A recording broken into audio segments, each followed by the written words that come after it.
긍휼히 여기는 자는 복이 있나니 그들이 긍휼히 여김을 받을 것이며. 네, 긍휼히 여기는 자는 복이 있나니 그들이 긍휼히 여김을 받을 것이며 라는 5장 7절 말씀 가지고 오늘 긍휼히 여기는 자는 복이 있나니 라는 제목으로 함께 말씀의 은혜를 나누겠습니다. 자, 팔복의 다섯 번째 복은 긍휼히 여기는 자의 복입니다. 바로 긍휼의 복입니다. 자, 그래서 우리가 봉독했지만 5장 7절 상반절에 보면 이렇게 예수님이 우리에게 가르치십니다. 긍휼히 여기는 자는 복이 있나니. 자, 이제까지 이 팔복 중에서 4개의 복을 예수님이 가르칠 때는 이 4가지의 모든 복들은 다 스스로의 마음가짐을 돌아보는 데 중심이 있었습니다. 그 핵심이 자신을 돌아보는 거예요. 그래서 심령의 가난함, 또 애통하는 마음, 온유한 마음, 그리고 의에 줄이고 목마른 마음. 그죠? 이건 다 중심이 어디에 있나요? 나 자신에게 있죠. 그죠? 심령이 가난한 자가 되고 하나님이 임재함으로 애통하는 마음을 갖는 자가 되고 또 온유한 마음을 품는 자 되고 또 의에 줄이고 목마른 자가 되라고 하는 것은 이제껏 자신이 그 중심이, 자신의 그 중심이 하나님의 뜻대로 변화되는 데 목적이 있었던 겁니다. 그런데 이제 하나님 앞에 자신의 중심을 바로 세운 자들에게 이제 예수님은 이제 한 걸음 더 나아가서 바로 그 마음을, 하나님의 마음을 삶의 현장에서 이제 실천하라고 명하시는 겁니다. 바로 그게 이 5번째 복이 분기점을 넘어가는 겁니다. 긍휼히 여기는 자의 복이죠. 결국 긍휼히 여긴다고 하는 것은 타인을 향한 실천이 담겨 있는 거죠. 그죠? 누군가를 향한 우리의 손길이 담겨 있는, 이제 자신이 복받은 자가 되었다면 그것을 실천하며 사는 자가 되는 게 진짜 복이라는 것을 이제 예수님이 말하고 있는 겁니다. 그렇다면 예수님이 말씀하신 긍휼의 복, 이 긍휼은 어떤 마음일까? 보통 우리는 긍휼이라는 단어를 평상시에 잘 쓰지는 않는 단어입니다. 이건 교회에 와야지 주로 듣는 단어예요. 그죠? 평상시에 여러분 긍휼히 여긴다 이런 말은 자주 쓰지는 않습니다. 그렇다면 이 긍휼이 뜻하는 바가 무엇인가? 자, 이 긍휼이라는 말은 이제 헬라어로 보면 엘레오스라는 말인데 이 엘레오스라는 말에는 사랑, 자비, 동정, 불쌍히 여김 이런 뜻들이 담겨 있습니다. 그래서 타번역 성경은 대부분이 자비라고 번역합니다. 자비는 많이 듣는 말이죠. 그죠? 영어로 말하면 mercy. 바로 그 자비라는 말은 사람들이 흔히 듣기 때문에 자비를 베푸는 자에게 복이 있다 이렇게 보통 말하는데 오늘 우리 성경에 긍휼이라고 말할 때 여기에는 자비의 의미가 담겨 있습니다. 그런데 자비만이 아니라 사랑과 또 불쌍히 여기는 마음, 또 동정하는 마음까지를 다 함의하고 있는 것이 바로 긍휼이라는 말입니다. 그래서 여기서 우리가 착각하지 말아야 될 게요. 많은 사람들이 긍휼을 생각할 때 보통은 불쌍히 여김을 가장 많이 생각합니다. 그죠? 불쌍히 여기는 것. 이게 가장 먼저 생각나는데 이 불쌍히 여기는 마음과 동시에 분명히 긍휼이라는 뜻에는 사랑을 행하는 것, 자비를 행하는 것이라는 뜻이 함께 함의되어 있어서 연합해서 만들어진 의미입니다. 그러니까 이 긍휼은요, 긍휼히 여기라 이 말에는 사랑을 행동으로 나타내라. 그러니까 불쌍히 여기는 마음만 품어라가 아니라 바로 사랑을 행해서 드러내라. 이런 뜻까지가 담겨 있는 겁니다. 그러니까 동정하는 거는 그냥 불쌍히 여기는 거로 끝나는 거예요. 근데 긍휼히 여기는 것은 거기에 행동까지도 내포되어 있는 바로 의미를 갖고 있습니다. 결국 긍휼의 마음은 누군가를 단지 불쌍히 여기는 것으로 끝나는 게 아니라 구체적으로 나아가서 그 사랑의 행동을 나타낼 것을 요구하고 있는 가르침입니다. 자, 그런데 많은 이들이 이 긍휼을 대할 때 그저 남을 불쌍히 여기는 정도로 그 마음 정도로만 이해하는 경우가 많아요. 그러나 사랑이 행위로 나타나지 않는 건 이미 긍휼이 아닙니다. 그건 그냥 불쌍히 여기는 걸로 끝나는 거예요. 행위로 나타나야지만 긍휼이에요. 그래서 야고보 사도는 이렇게 강조했습니다. 무엇이라고 강조했냐? 야고보서 2장 13절에 보면 긍휼을 뭐하지 않냐는 자에게는 행하지 않는 자에게는 궁율 없는 심판이 있으래. 여러분, 궁율 없는 심판이면 얼마나 무서우세요? 여러분을 하나님이 하나도 불쌍히 여기지 않고 심판하신대요. 여러분, 살아남을 사람이 몇이나 될까? 저부터 날아갑니다. 네가 목사냐부터 날아갈 거예요.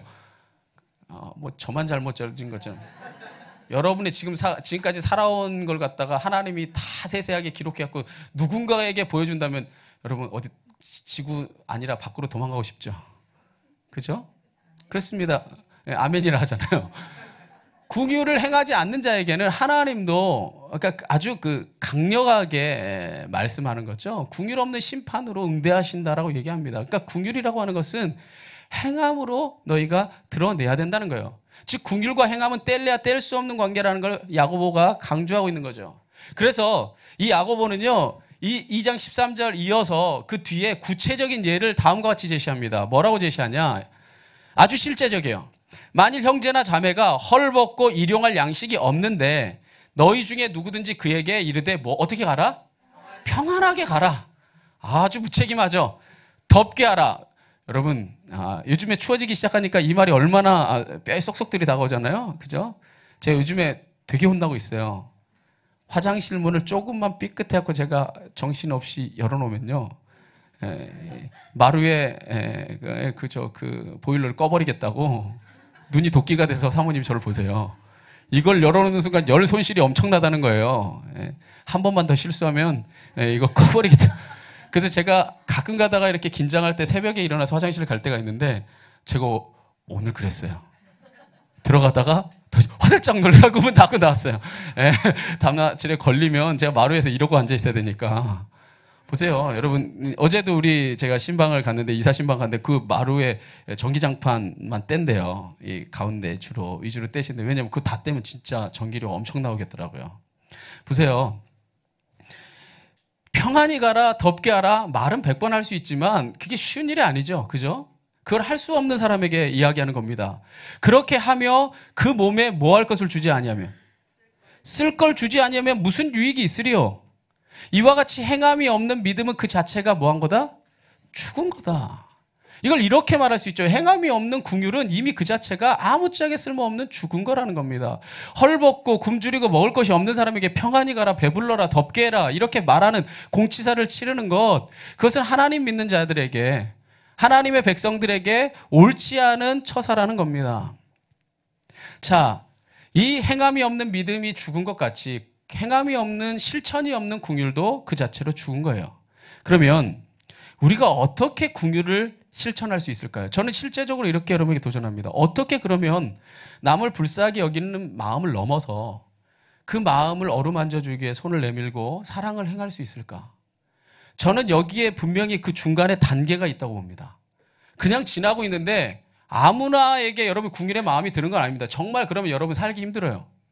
옛날에 어떤 변호사 나왔는데 진짜 이분은 예수 믿는지는 잘 모르겠는데 궁율이 참 풍성하신 것 같아요. 불쌍한 사람이 나타나면은 그냥 다 변호를 해줘서 변호사 그 사무실 돈을 못 낸대요. 그래가지고는 안녕하세요에 나왔더라고요, 옛날에요. 그런데 그 사람의 마음을 알아가지고 요즘에 되게 유명해진 팁이 되게 많이 나와요. 근데 그분이 수입료로 받는 게 뭐냐면 감자 한 박스. 왜냐하면 힘없는 사람들이 돈을 줄 게 없으니까 감자, 고구마, 집에 그 농수산물이 풍성하다는 거예요. 힘없고 어려운 사람들만 도와주다 보니까. 근데 지금은 굉장히 많은 사회적으로도 굉장히 인지도도 높고 많이 유명해지는데, 그러면 우리가 누군가에게 아무에게나 다 궁율을 베풀 수도 없고 아무에게나 그런 마음이 흘러나오는 것도 아닙니다. 그렇다면 이 중간에 매개체는 뭔가? 저는 바로 그것이 공감이라고 믿습니다. 자, 이 공감, 상대방의 마음을 함께 느껴주는 거죠. 함께 느껴주는 이 공감성이 진정성을 가질 때, 진짜일 때, 진짜 공감이 되는 거죠. 그 아픔의 진정성이 바로 내 안에 일할 때에, 그때에 드러나게 되는 행동이 바로 궁율입니다. 그래서 누군가와 이걸 이렇게도 표현할 수 있습니다. 마음이 맞닿는 거죠.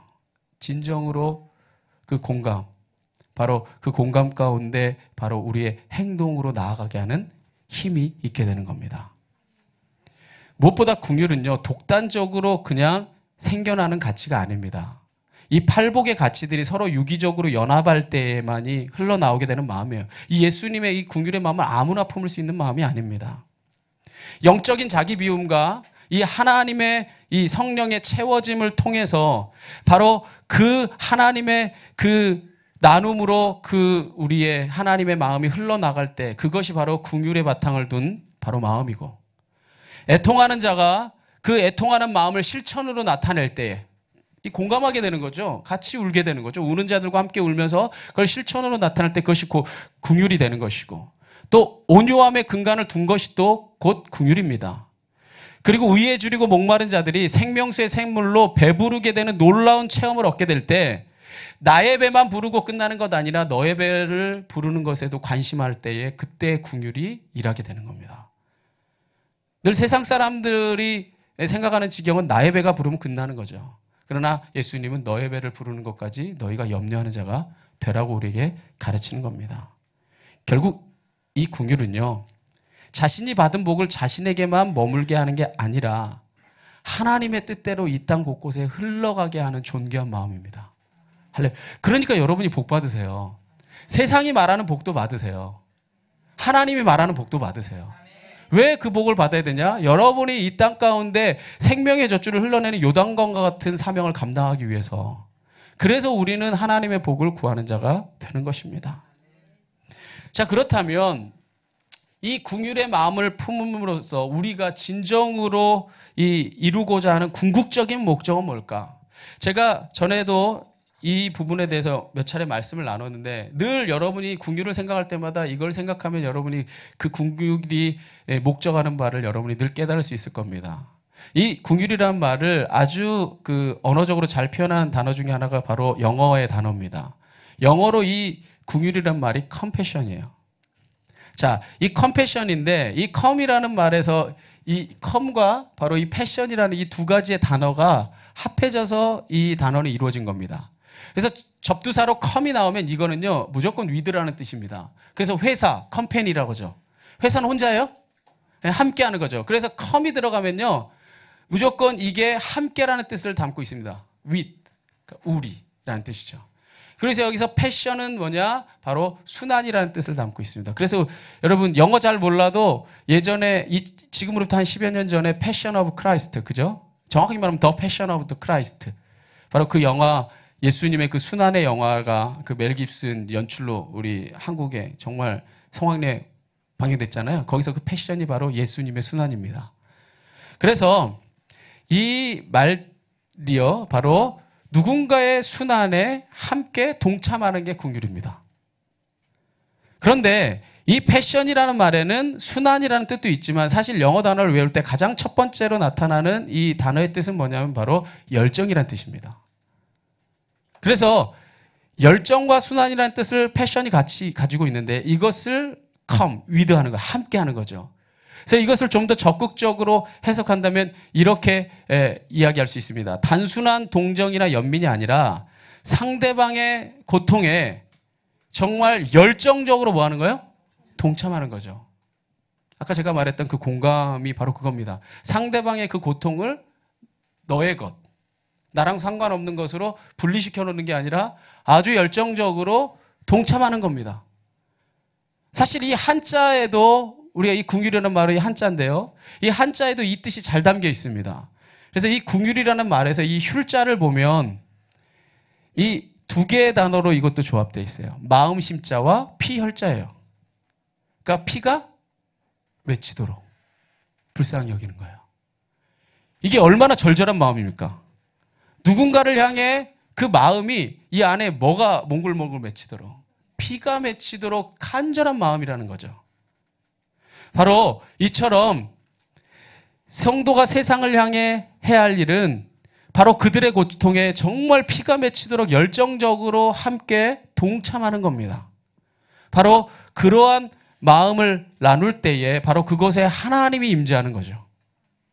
그래서 사도 바울이 성도들을 향해 이렇게 권면합니다. 뭐라고 얘기했냐? 즐거워하는 자들과 함께 즐거워하고 우는 자들과 함께 울라. 할렐루야. 이게 성도가 마땅히 행할 바라는 겁니다.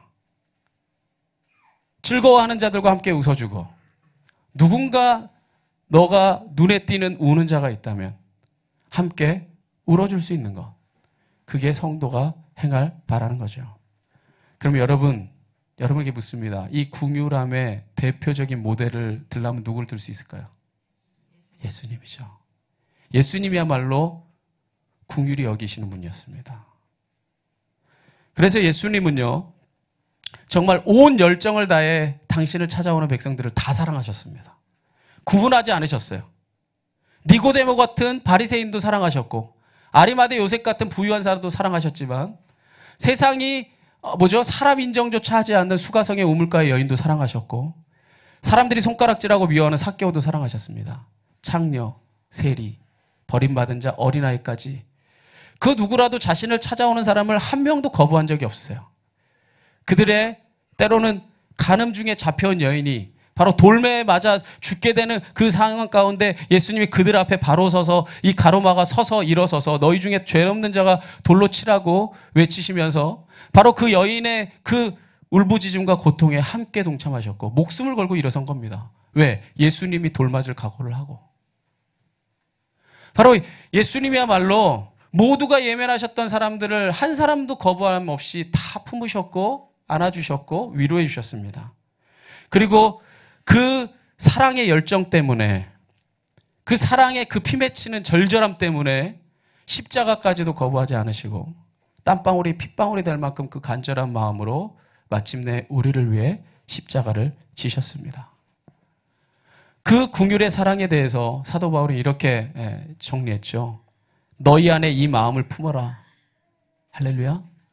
너희 안에 이 마음 품어라. 곧 누구의 마음? 그리스도 예수의 마음. 이게 성도입니다. 너희 안에 이 마음 품어라. 다른 마음 아니다. 세상과 똑같아지려는 마음 아니라 그리스도 예수의 마음이니. 그가 어떤 분이냐? 그는 원래 하나님과 본체셨지만 하나님과 동등한 자리에 있을 것으로 취할 것을 여기지 아니하시고 오히려 자기를 비워서 종의 형체를 가지사 사람들과 같이 이 땅에 내려오셨고 그거로 그친 것이 아니라 사람의 모양으로 나타나사 자기를 낮추시고 죽기까지 복종하셨으니 곧 십자가에 죽으심이라. 십자가에서 자신의 생이 다하는 순간까지 예수님은 단 한순간도 사람을 원망한 적이 없습니다. 미워한 적이 없어요. 하나님께서 저들이 하고 있는 일을 저들이 모르오니 뭐 해달라고 기도해요? 용서해달라고 기도합니다. 마지막 죽는 순간까지. 이것이야말로 참으로 긍휼의 마음 아닙니까? 왜? 저들이 분명 나를 죽였어요. 나를 죽이고 있고 나를 지금 고통당하게 하고 있습니다. 그거를 예수님이 다 당하셨어요. 그런데 그 본질을 보는 겁니다. 저들이 하고 있는 일을 저들이 모른다는 거예요. 그러니까 어떤 마음이 들까요? 불쌍히 여기는 마음이 들죠. 그래서 예수님이 행동으로 나타냅니다. 하나님, 저들을 저주하지 마시고 용서해 주십시오. 이 말은 뭡니까? 저들을 구원해달라는 외침입니다. 이 예수님의 열정적인 사랑이 있었기에 죄인인 우리가 하나님 이 안에 들어갈 수 있는, 정말 하나님께로 나아갈 수 있는 구원의 길이 열린 것을 믿으시기 바랍니다. 우리가 그 긍휼의 은혜를 먼저 입은 자라면 긍휼의 그 마음을 나누며 사는 것이 마땅하지 않겠습니까? 할렐루야. 오늘날 이 세대를 봅니다. 여러분, 이 세대가 참 긍휼히 여기는 세대 같아요? 날이 서 있는 것 같아요. 그죠? 누구나. 이런 생각 저런 생각을 사람이면 누구든지 다 가질 수가 있는데 이런 의견 저런 의견을 사람이면 누구든지 다 가질 수가 있어요. 여기 있는 사람 만약에 여러분의 생각과 의견을 얘기하라면 똑같은 사람 하나도 없을걸요? 그런데 자신과 다르고 그리고 특별히 힘없고 연약한 사람들에게 굉장히 날이 서 있는 것 같은 마음이 듭니다. 여러분, 이 긍휼의 상대편에 자리하고 있는 마음이 뭔지 아세요? 이게 뭐냐면 뭐예요? 냉담함입니다. 저는 이 단어가 어쩌면 오늘날 현대사회를 표현하는 가장 적절한 말이 아닐까 생각합니다. 이 냉담함이라고 하는 것은요, 이 상대방의 불행에 의해서 아니면 상대방의 어떤 영향력에 의해서 내 영역이 침범받거나 상처받지 않겠다는 다짐이죠. 너와 나를 철저하게 자꾸 뭐 하는 거예요? 분리하는 겁니다. 분리하는 겁니다. 단절시키고. 그래서 꼭 냉담함은 아니겠지만 그러한 모습에 요즘에 이제 나타나는 단어들이 뭡니까? 그게 혼 들어가는 뭐 여러 가지요. 뭐 혼술. 혼술이 혼자 술 마시는 거라면서요. 난 그게 뭔 소린가 했어요. 혼밥도 있대요. 혼자 밥 먹는 거. 정말 영혼이 아니라 진짜 혼자 살아가는 정말 단절된 세대. 냉담하죠. 그죠? 차갑죠. 이 스마트폰으로 이미 보이지 않는 가림막들이 끊임없이 그어지고 있는 세대. 오늘날의 세대가 이런 세대가 아닌가 생각합니다. 하지만 보세요. 성도는요. 우리도 그래요.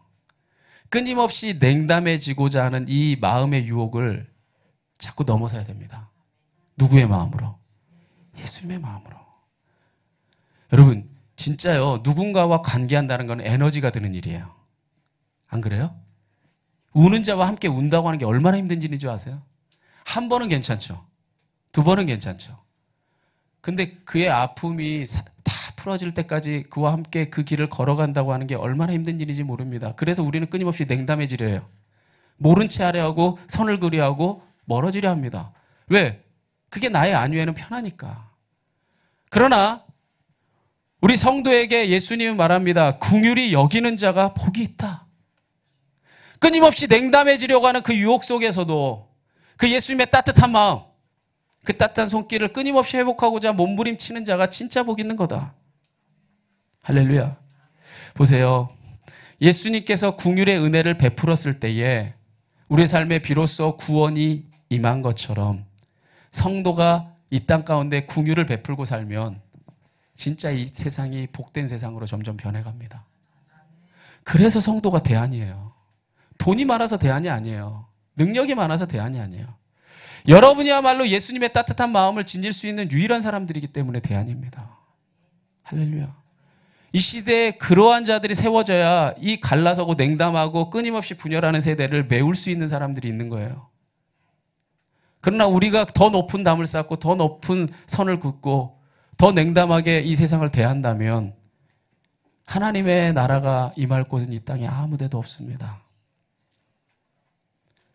우리가 아무쪼록 그 하나님의 마음, 그 긍휼의 마음을 품을 수 있는 예수님 닮은 사람 되기를 간절히 원합니다. 그렇다면 우리가 진짜 이 세상 가운데서 긍휼의 마음을 품고자 하는데 그럼 내가 그 마음이 긍휼의 마음인지 아니면 그냥 단지 동정하는 마음인지 어떻게 깨달을 수 있을까? 오늘 이 긍휼한 마음과 이 동정심의 마음을 우리가 구분하는 제가 두 가지 기준을 여러분에게 나누겠습니다. 여러분 이 기준을 보시고 여러분 눈물 많은 사람 있을 거예요. 있죠? TV 보면은 막 되게 눈물 많고 아유 요즘 은혜 받는 분 한 3분 계시네요. 아멘 막 아멘. 눈물도 많고 아유 뭐 안타까워라 생각하는 마음들이 있을 겁니다.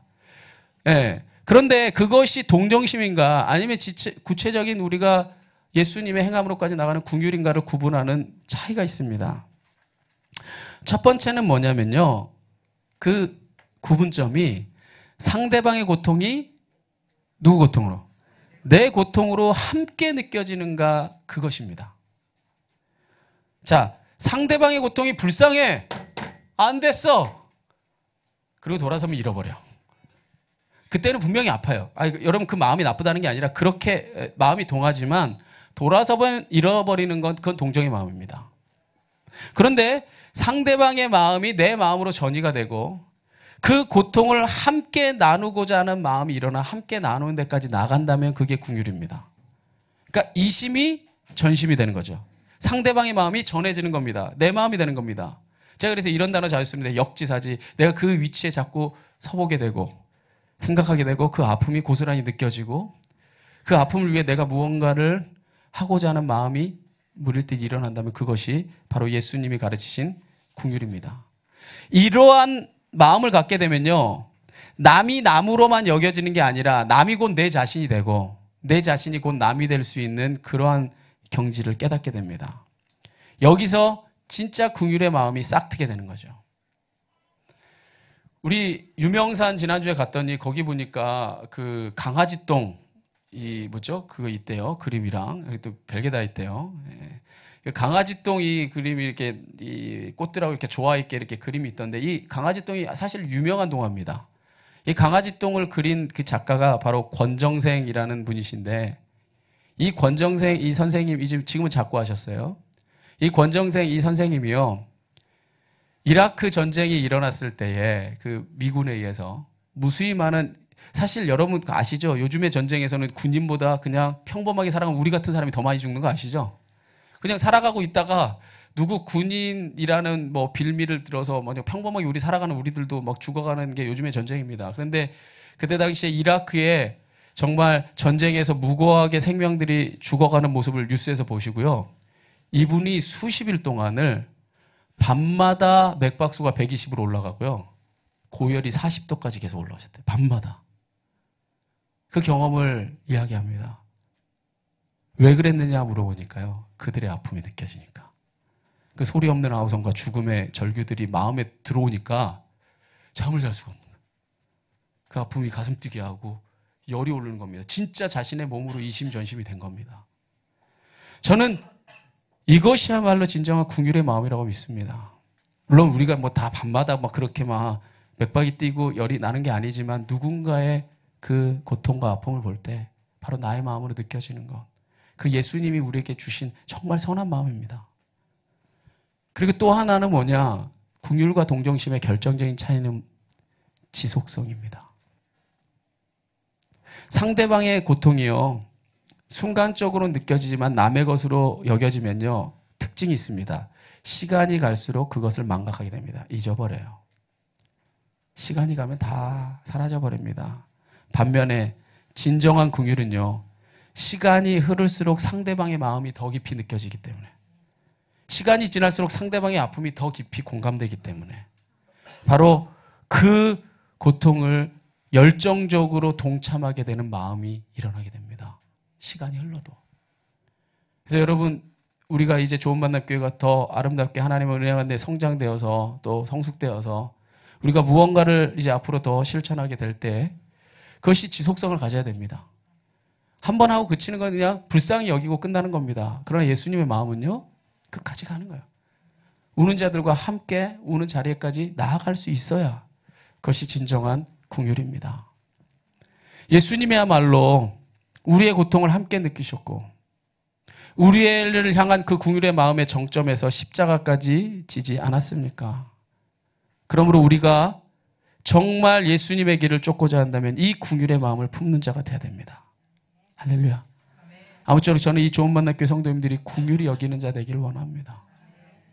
자, 그렇다면 긍휼히 여기는 자에게는 어떤 복이 오는가? 오늘 예수님은 이렇게 말합니다. 긍휼히 여기는 자는 복이 있나니 그들이 긍휼히 여김을 받을 것이며. 사실 이 구절은 간단해 보이지만 신앙생활을 오랫동안 한 사람이라면 이 구절이 사실은 정확하게 이해하기는 어려운 구절입니다. 왜냐하면 이것은 사실 전후가 뒤바뀐 것처럼 보여요. 보세요. 사실 우리는 남을 긍휼히 여겼기 때문에 하나님으로부터 긍휼의 은혜를 입은 건 아니에요. 주 예수를 내가 알기 전부터 하나님은 나를 먼저 사랑하셨고 내가 누군가를 긍휼히 여기기는 그런 마음조차 없는 죄인일 때에 우리가 아직 죄인일 때에 우리를 먼저 사랑하사 우리에게 긍휼의 은혜를 베풀어 주신 분이 하나님입니다. 그죠? 그래서 사도 바울이 무엇이라고 우리의 이 실존을 고백했냐면 이렇게 고백합니다. 긍휼이 풍성하신 하나님. 그러니까 우리를 향한 그 애달는 마음이 풍성하신 하나님이 우리를 사랑하신 그 큰 사랑 때문에 허물로 죽어 있던 우리, 죄악으로 죽어 있던 우리를 그리스도와 함께 살리셨고 너희는 뭐로 구원받았다? 은혜로 구원받았다는 거예요. 즉 다시 말하자면 긍휼이 풍성한 하나님이 우리가 그 큰 사랑으로 허물과 죄로 죽어 있던 우리가 아직 의인이 되지도 않았던 우리가 아직 그가 어떤 선한 일도 행하지 않았던 우리를 불쌍히 여기셔서 그 은혜로 인해서 우리를 살리셨고 우리는 그 은혜로 말미암아 구원을 얻는 거라는 거예요. 그러니까 우리가 그 은혜를 얻었으니 팔복의 이 가르침대로 사랑을 나누며 사는 자가 된다고 하는 건 논리적으로 맞는데 근데 이 팔복의 가르침은 아까 뭐라고 가르쳤어요? 이렇게 가르치잖아요. 긍휼히 여기는 자가 복이 있으니 긍휼히 여김을 받을 것이다. 이렇게 하게 되면 신학적으로 이상해지죠. 여러분 기억하세요. 하나님의 은혜는 여러분이 긍휼히 여기지 않아도 임합니다. 그러니까 우리가 구원을 받을 수 있지. 여러분 여기서 긍휼히 여기는 그 은혜를 정말 행하며 사는 사람이 몇이나 되세요? 우리가 부끄러워지지 않습니까? 이 복음 안에서 우리가 늘 자신을 돌아볼 뿐이지 완전한 사람은 없죠. 그렇다면 긍휼히 여기는 자가 긍휼히 여김을 받는다고 하는 이 메시지를 우리는 어떻게 이해해야 될까? 사실 이것을 순차적으로 이해하면 아까 말했듯이 앞뒤가 맞지 않습니다. 그런데 이 긍휼히 여기는 것과 긍휼히 여김 받는 것을 순차적이 아니라 교차적으로 서로 영향을 주고받는 것으로 바라보면 이 말씀이 비로소 이해됩니다. 그러니까 긍휼을 베푸는 것, 그리고 긍휼의 취함을 얻는 것. 이것이 사실은 한 번의 과정으로 끝나는 게 아니라 끊임없는 선순환 조화라는 거죠. 끊임없이 교차적인 관계를 맺는다는 겁니다. 보세요. 즉 이렇게 정리할 수 있습니다. 우리가 주님으로부터 먼저 긍휼의 은혜를 얻었기에 베풀 수 있게 되었고, 우리가 받은 바 그 긍휼의 은혜를 나누며 살 때 더 풍성한 긍휼의 은혜를 경험하게 된다는 겁니다. 그러니까 긍휼의 은혜의 층이 아주 얇은 단선적인 게 아니라 더 깊이, 더 깊이, 더 깊이 누리고 얻게 된다는 거죠. 그래서 그런 맥락에서 보면 긍휼히 여김을 받는다라고 하는 것을 우리가 두 가지 측면에서 이야기할 수 있습니다. 하나는 뭐냐? 내가 나눈 긍휼의 깊이만큼 주님의 긍휼의 은혜를 더 깊이 체험할 수 있다는 겁니다. 즉 이런 말 할 수 있어요. 예전에 그 박진영이라는 가수가 나와가지고 그 강의했던 거, 제가 힐링 캠프에 그게 아직도 영상이 돌아다녀요. 그래서 제가 얼마 전에 한 번 더 봤더니 지금 봐도 좀 힐링 캠프에서 왜 이런 강의를 했는지 모르겠지만 굉장히 철학적으로 많은 사유를 했더라고요. 근데 이 박진혁이라는 이 가수가 얘기하기를 일반적으로 이건 복음이 아니라 일반적으로 사람이 생각할 때, 자신이 생각할 때 부유해지면 행복해질 거라 생각했다는 거예요. 우리가 많이 생각하는 이 과정이죠. 그래서 부유해지면 행복해질 거라 생각해서 이 가수가 원래 1집을 내고 대박을 쳤는데 기획사 때문에 이렇게 돈을 못 벌었대요. 그래서 그때 기억에 허니? 베이비 하는 거 있죠. 이 돈으로 굉장히 돈을 많이 벌어서 내가 부자가 돼야겠다. 그러면 내가 행복해지겠지라고 생각해서 바로 그가 그때 얻은 돈으로 건물을 샀대요. 그게 지금 JYP 사옥이에요. 그래서 건물을 샀대요. 그때 20대가 후반이래요. 그럼 뭐 하셨어요? 20대 후반에 그 건물을 사서 지금은 뭐 어마어마한 가치죠. 그래서 돈의 정점을 찍었대요. 돈의 정점을 찍어서 이제 돈을 계속 이분은 지금도 가만히 앉아 있어도 몇 억씩 수억씩이 막 들어오죠. 돈을 벌고 나니까 이게 행복의 끝이 아니더라는 거예요. 왜? 돈은 벌었는데 사람들이 나를 존경해 주기를 바라고 있더라는 거예요, 마음에. 돈이 있고 나니까. 돈은 더 이상 아쉽지 않으니까. 20대 후반에 돈 그렇게 많이 벌었으니 돈이 아쉽지 않은 순간이 되니까 그 젊은 나이에도 사람들이 이런 존경해 주는 눈빛. 이걸 우리말로 말하면 명예죠. 이 명예를 얻고 싶더라는 거예요. 그래서 돈을 다 내버려두고 미국으로 호를단신 가죠. 그래서 세계적인 프로듀서, 세계적인 가수들이 내 곡으로, 그러니까 이 사람은 한국 사람인데 이 흑인 소울을 가진 사람들이 자기의 곡을 노래 부르는 거, 이거를 목표로 삼고, 여러분 잘 알다시피 해내죠. 그래서 윌 스미스 같은 그 유명한 영화 배우면서 가수인 이 사람도 그 사람 노래를 부르고, 하여튼 세계 굴지의 그 가수들이 이제 이 박진영의 노래를 부르게 되는, 그래서 한국에서 그 한동안 아주 선망의 대상이었죠. 명예를 얻었대요. 명예를 얻고 나니까 그걸로 완전히 만족이 올 것 같은데 아니더래요. 그게 완전히 끝났으면 좋았을 텐데 아니더래요. 그래서 이 분이 말한 게 있어요. 그 순간에 이 공허를 메울 수가 없어서 그럼 뭘 해야 되나? 그래서 자기가 그때 실천한 게 있대요. 자기가 가진 걸 나누기 시작했대요. 자기가 가지고 있는 거를 나눠보니까 이제까지 돈을 모을 때나 뭔가 자기가 얻을 때와는 차원이 다른 어떤 기쁨을 누리게 되더래요. 깨달아보지 못했던 아주 미지의 영역이죠. 내가 긍휼의 그 은혜를 정말 나눈 깊이만큼 주님의 긍휼의 은혜를 체험할 수 있는 거죠. 나눠본 만큼 그 마음을 아는 거예요. 제가 이렇게 설명할 수 있겠네요. 예를 들어서 우리 이제 여러분 속삭이는 자식이 있을 때 네가 자식 낳아봐라 이런 얘기 잘 하잖아요. 부모님들. 그러지 않아요? 속삭이는 보면 네가 자식 낳아봐 이럽니다. 그러면 그 자식이 진짜 자식을 낳았어요.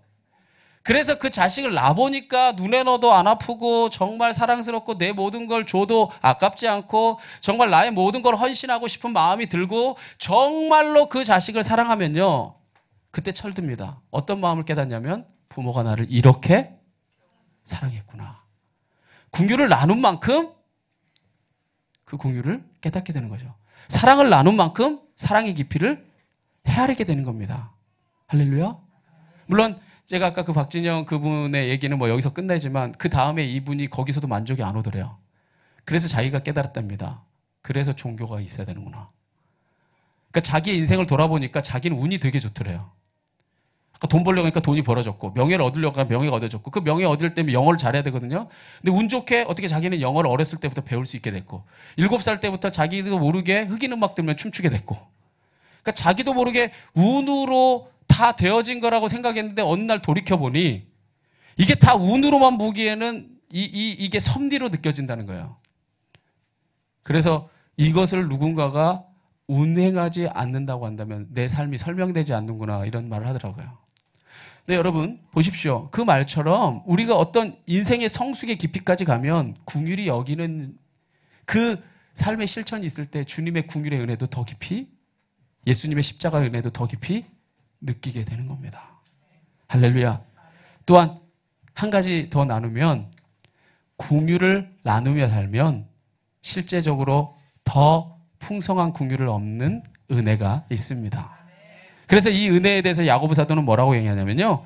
긍휼이 행하지 아니하는 자에게는 긍휼의 심판이 있으리라 말한 다음에 긍휼은 무엇을 이기고 심판을 이기고 자랑하게 된다고 이야기합니다.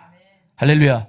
우리가 긍휼을 행하고 살면 우리에게 심판이 아니라 자랑의 면류관이 그래 잘했다 착하고 충성된 종아라는 바로 하나님의 칭찬이 우리에게 마침내 임한다는 겁니다. 긍휼을 행하며 산 사람은요 심판의 날이요 저주의 시간이 아닐 겁니다. 마치 뭐하고 같냐면요 공부 정말 열심히 해서 준비한 사람은 시험 시간이요 행복한 시간이죠. 왜냐하면 잘난 체 할 수 있는 시간이거든. 엄마한테 핸드폰 사달랄 수 있는 시간이거든. 그죠? 이게 내가 진짜 이만큼 했다는 결실을 맺을 수 있는 순간이기 때문에 시험 시간이 그게 고통의 시간이 아니라 환희의 시간이죠. 마찬가지로 하나님의 뜻대로 긍휼을 행하며 산 자는 심판을 이기고 자랑하게 되는 겁니다. 그래서 사도 바울이 말하기를 로마서 12장 8절에 말합니다. 긍휼을 베푸는 자는 어떻게 해라? 즐거움으로 할 것이니라. 오늘 말씀 정리합니다. 이렇게 우리가 행하게 될 때 우리 삶에 임하신 정말 하나님의 한없는 긍휼이 아닙니까? 그래서 목회자님은 그런 고백을 했다고 해요. 어느 날 정말 가슴을 치면서 회개하는데 왜 회개하냐 물었더니 예수님의 십자가 얘기하는데 눈물 안 났다고. 내 마음이 이렇게 삭막해져서 어떻게 하나님의 말씀을 나누겠냐고 가슴을 치면서 회개했다고 그런 고백이 있더라고요. 그렇습니다. 예수님이 우리에게 베푸신 하나님이 우리에게 베풀어 주신 성령님이 우리와 동행하며 베풀어 주고 계시는 그 긍휼의 은혜가 없었던들 여기서 여러분 이렇게 하나님 예배할 수 있는 자들은 아무도 없습니다. 우리가 그 긍휼을 먼저 입은 자라면 깨달은 자라면 정말 오늘날의 세대를 볼 때 얼마나 마음 아픈 세대입니까? 갈라지고 아파하고 눈물 흘린 자들이 사회 경제적으로는 더 부유해졌다는데 더 많은 이들이 눈물 흘리고 있는 이 세대에 누가 진정한 위로가 되고 누가 진정한 복음이 되겠습니까? 바로 하나님의 말씀을 품은 우리인 줄 믿습니다. 아무쪼록 여러분이 긍휼함의 은혜를 나눔으로 더 풍성히 얻게 되는 이 역설 누리게 되기를 간절히 원합니다. 그래야 여러분을 통해서 정말 그토록 사랑하시는 이 땅을 그토록 사랑하시는 그 하나님의 마음이 세상 가운데 흘러갈 수 있기를 정말 진심으로 축원합니다.